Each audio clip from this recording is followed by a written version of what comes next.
Hello and welcome to another E3 predictions video. Today we'll be talking about Bethesda and what we think they'll be bringing to their conference this E3. Of course, as always, if you want to support the show and everything we do on this channel, you can support us over at www.patreon.com/gamingperspective. As always, we appreciate you, whether you support us over there or just watch and listen to our content. We appreciate your support. And joining me once again is Mr. Samuel Tolbert from the Air Circle Games Network. Hey, Nick. How's it going? It's going about the same as it was 20 minutes ago. I know. We're getting to the good stuff now. We're into the fun stuff now. So today we're talking about Bethesda, which is everyone knows is one of my favorite developers/publishers. So I think they've got some stuff up their sleeve, of course. But as always, because I'm the overly courteous host, Sam can start to kick off our predictions for Bethesda. Okay, well, easing in with the stuff that we absolutely know, Doom Eternal is the centerpiece for this show. Every conference they've had, well, no, actually, I can't say that. 3 of the 4 conferences they've held since they started holding E3 conferences, they've had a centerpiece game. Do you know what I mean? In 2015, it was Fallout 4. In 2016, it was Dishonored 2. In 2017, they didn't have one. It was a brief 30-minute blitz. In 2018, it was Fallout 76. This year, it's going to be Doom Eternal. I think a big focus, easily up to half the conference, will be on Doom Eternal, the gameplay, the multiplayer, campaign footage, new weapons, new gruesome kills, new demons, new this, new that, just new stuff altogether. And I think it's going to come out in October 2019.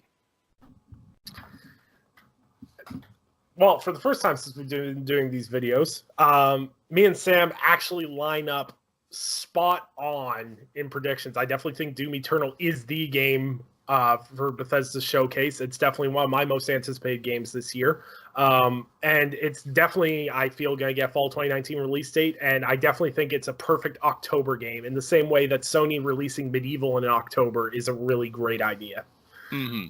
I think nothing screams Halloween more than going into hell and ripping demons apart with a giant sword. Mm-hmm. Warms the heart. It really does. I'm so happy. Like, if you're making a game in FPS, you need to at least get ID Software consult on it. There is no... Doom Eternal is going to take FPS gameplay to a whole new level, and I can feel it in my balls. It is going to be amazing.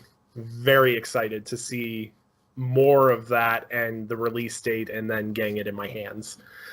So since we lined up on that, I'm going to take a stab at, I'm not going to say a ballsy prediction, but I think Tango Games is going to tease something Evil Within related at Bethesda's E3, because we haven't really heard anything from them since Evil Within 2 launched. We all know Evil Within 2 was good for them. It was a great game, underappreciated, unfortunately.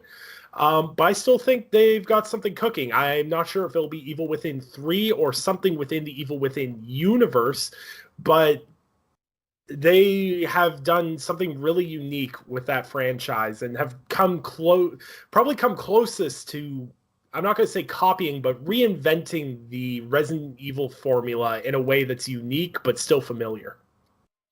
So, the original Evil Within was announced in 2013, came out in 2014, correct? Yes. Okay.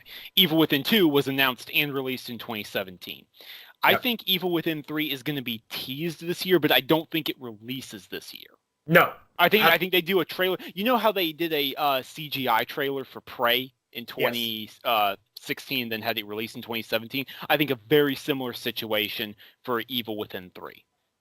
Yeah, for sure. I think because our predictions for Doom Eternal fall in fall or October, I feel like Evil Within, if there was to be an Evil Within 3, for example, I think October 2020 would be where they would fall that. Like, I feel like it's a perfect October game, so to speak. Mm-hmm. Either that, they need to release it in spring so it's got breathing room.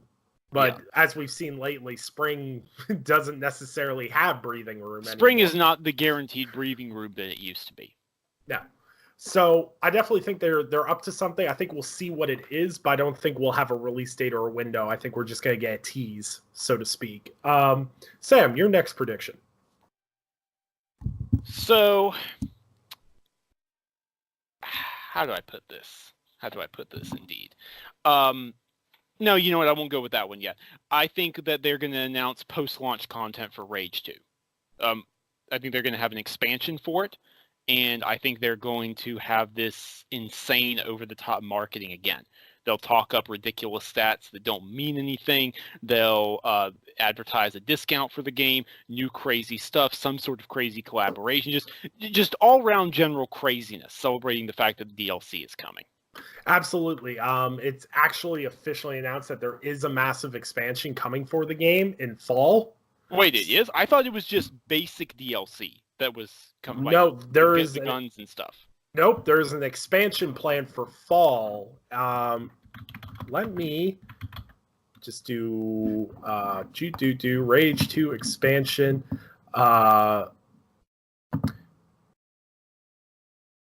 Yeah, so the first expansion, Rise of the Ghosts, will be released in August. This expansion will add a new storyline featuring the ghosts from Rage 1. For the September-December period, you expect more content, and a second expansion hits in November. Huh, okay, I did not know. Okay, well, I'll stand by my prediction then, even if it's ridiculously safe. They're going to show that off, and they're going to announce a discount for the game. Oh, absolutely. A discount for this game is definitely coming. Yeah, that's definitely a safe bet. I think the game will probably drop to $40. Mm-hmm. And then they'll throw in the expansions for like $20, so that everyone can get on board with the expansions and everything else for the full price of the game. I think that would make the most sense, so to speak. Right. So that was one of my predictions as well. Rage 2 DLC reveal. They go more in depth with this. So now we're going to get into the spicy stuff. I believe, and the biggest emphasis on tease is I believe that Arcane Studios will be there to tease a next generation game. Ooh. And when I say next generation game, I mean Dishonored, and I wholeheartedly believe that they will tease a Dishonored, but it'll be for next generation. Kind of not as small of a tease as they did with Elder Scrolls and Starfield, just to confirm that they existed. I feel like this is going to be more of an in-engine show of what next generation Arcane games are going to look like. Man, Arcane. So you know you're playing with my heart, bringing up Arcane. Yes. I want to believe that'll be the case. I can't quite, though. I think they will do a next-gen teaser, but I think it will be with Starfield. I know they've said it's not going to be there, and Elder Scrolls 6 won't be there, but haven't they said that stuff in the past? Yeah. Well, not Starfield, but Elder Scrolls 6. They've said in the past that Elder Scrolls 6 wasn't going to show up, and Elder Scrolls 6 announcement trailer did show up last year anyways. So I think, not Elder Scrolls 6, but I think there will be a next-gen Starfield tease from Bethesda Game Studios, with Todd Howard coming out, apologizing about what happened with Fallout 76, talking about how they're addressing concerns, showing off brief glimpses of what the new engine is capable of.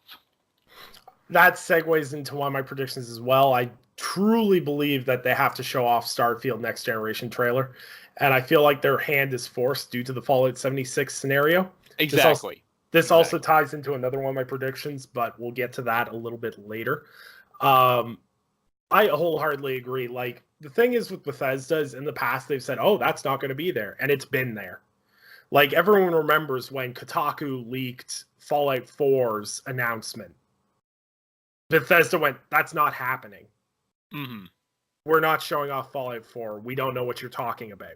And then, spoiler alert, it was Fallout 4. It was Fallout 4. And it was like one of the biggest announcements and the fastest selling game of all time. Yeah. And Kotaku got blacklisted into oblivion, which is unfortunate. But another subject altogether. Another absolute topic altogether that we're not going to get into.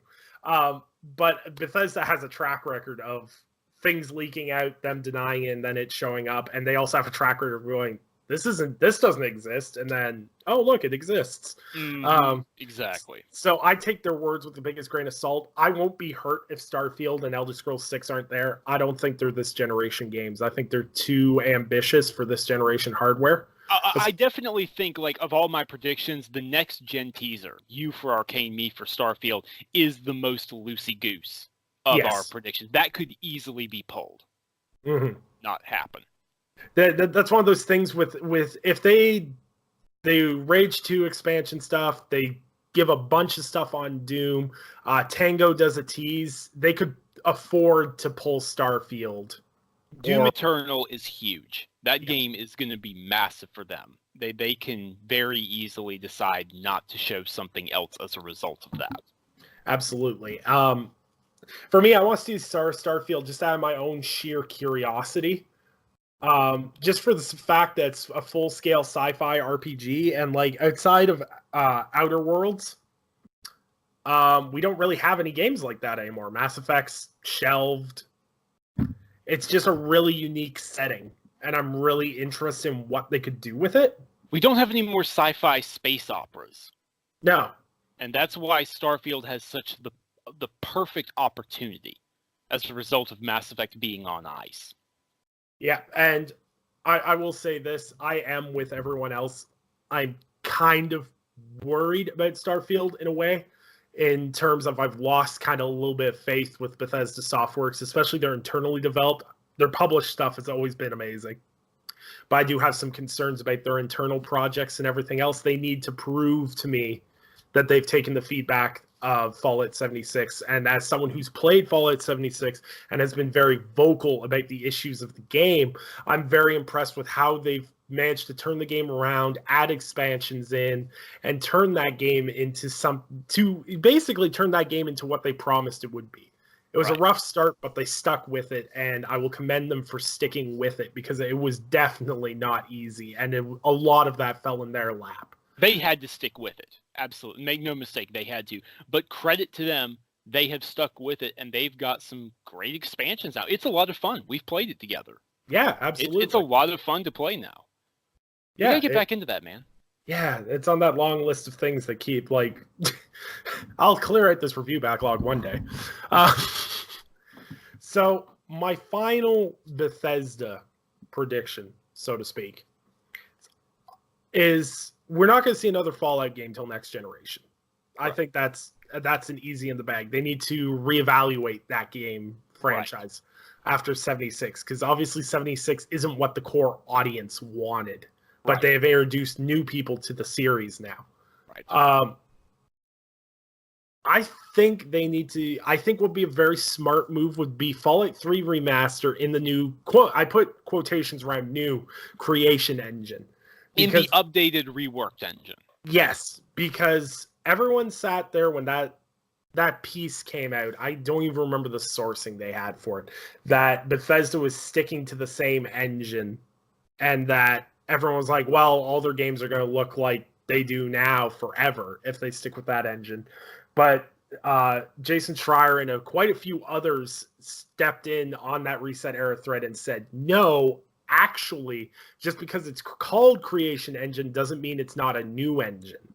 And if Jason Schreier is the one defending them, then you know it's serious, because he has all the reason in the world not to. Exactly. That's I take Jason Schreier with a grain of salt, typically, but when it comes to him defending Bethesda, I know there has to be factual information behind it, because he'd be one of the last people to defend Bethesda. So I think Fallout 3 remaster, Fallout 3, which is one of the best Fallout games, with the obsession of New Vegas. I think if they want to show off this new engine, they bring one of the older games that people love into this engine, sell it for $30, and let people have a blast with it. Mm-hmm. Or do say, like, it just seems smart to me, because people want a Fallout RPG. Our last Fallout RPG was Fallout 4, and it was light RPG, like the biggest capital light on the front of that, comparatively to Fallout New Vegas. So I think bringing Fallout 3 makes the most sense. I would have said New Vegas, because that's an absolute fan favorite, but because Obsidian developed that, I don't know the details of what would have to happen to make that happen. Right. But of course, I'll pass it back to you. Any final predictions for Bethesda? No, actually, I don't. Like, I do expect this to be a simpler show for them. Sort of, how do I put this? Very much like 2016, where it's really focused around one game, but then there's a handful of other stuff in there as well. I mean, it's easy for us in voice. I'm not even going to bother putting this in our written versions, which, by the way, I don't know if we announced that earlier, but we are going to have written versions of our predictions accompanying these videos as they go out. They'll be going out together, so you can read it if you'd rather not hear our voices. But why wouldn't you want to listen to our voices? Anyways, I feel like there'll probably be some Elder Scrolls Online stuff. Some Elder Scrolls card game stuff. It is what it is. That's neat. Good for them. Elder Scrolls Online, the card game, they're doing well, whatever. But I think really this is a Doom Eternal focused year with a high possibility of a next-gen demo. Yeah, absolutely. Yeah, Bethesda's kind of interesting. It's always hard to predict with them because you never know what they're going to pull out of the bag. Mm-hmm. And they are... If Bethesda, if nothing else, they are consistently good about release dates. They never show stuff too early. No. When was the last time one of their games got delayed? Never. Not in recent memory for me, anyway. I can't remember. I can't recall the last time it happened. They consistently hit release dates because they seem to realistically understand what it takes to get the game where it needs to be. So... yeah, I give them all the credit in the world for that because they are one of the few companies that seems to be able to consistently hit their release dates, which is awesome. So, really excited to see what Bethesda can bring. Hopefully they can turn around the Fallout 76 nonsense and fight back and get some consumer trust again. Mm-hmm. And I really, as I've said before with Fallout 76 and everything else, I really hope that their published games don't suffer because of the errors of the main development studio. And people need to remember to separate those two. So that wraps up our E3 predictions for Bethesda. We hope you've been enjoying our E3 predictions so far. And of course, as always, Sam, where can people find you if they have not been following you yet? You can follow me on @SamuelTolbert. That's on Twitter. And you can find everything I write on TickGamesNetwork.com. Right on. And of course, if you love the content we make and create, if you support our podcast and everything else, you can do the extra little effort and support us over on Patreon at www.patreon.com/gamingperspective. While we appreciate all our patrons, it is no means mandatory, and we appreciate all those that give us their time to listen to us talk about video games. So we will see you guys in the next episode of our E3 prediction series. We hope you guys have been enjoying them so far, and I hope you guys will also read our written articles of these predictions as well.